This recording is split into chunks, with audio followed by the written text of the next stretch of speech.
Landed here in New York from Kiev this afternoon. He's been meeting with leaders in Ukraine, speaking to the Ukrainian public. He joins me with former military and intelligence officer Colonel Cedric Leighton and military analyst General Spider Marks. All right, great to have all of you with us. But President Saakashvili, let me start with you. You were just in Kiev. You've been there all week. What do you see on the ground? Are you surprised to hear this at all?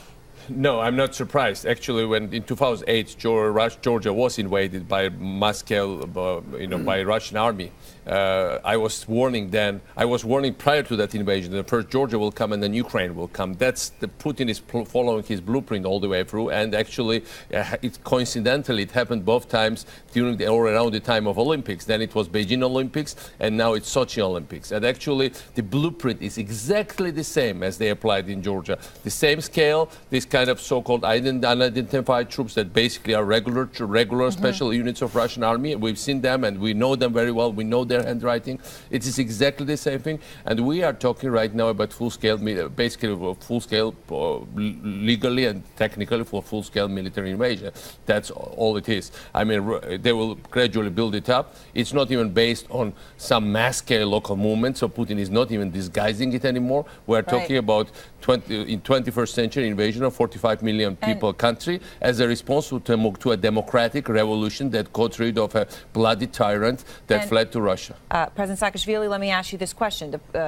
Vladimir Putin, according to House intelligence officials here in the United States, controls the Crimean Peninsula now tonight.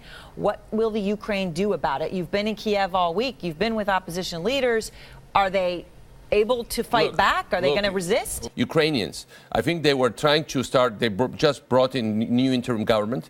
The whole thing was going very peaceful. I met with all the leaders for the last several days, had long conversations. They had very peaceful intentions just to do reforms, carry out democratic changes, open up Ukraine towards Europe. That's exactly the things Vladimir Putin cannot forgive them. He is going there because if Ukraine goes democratic, normal, European, like open society, then every Russian will ask Vladimir Putin why we cannot have it's the same Russia. He had the same problem with Georgia because Georgia was succeeding in building a democratic society. He had to act on these false pretenses of pretending of protecting some of our people. So Ukraine, unlike Georgia, has considerable army. They have officers corps. So they will. They gave up nuclear weapons, but their officers are very good. And by the way, considerable chunk of officers in Russian army are ethnically Ukrainian. So it's not so clear how Russians can force those people to fight against their own homeland.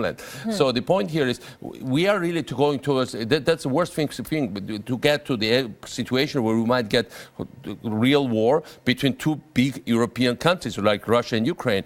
And by the way, Crimea also is a very important part for the rest of Europe.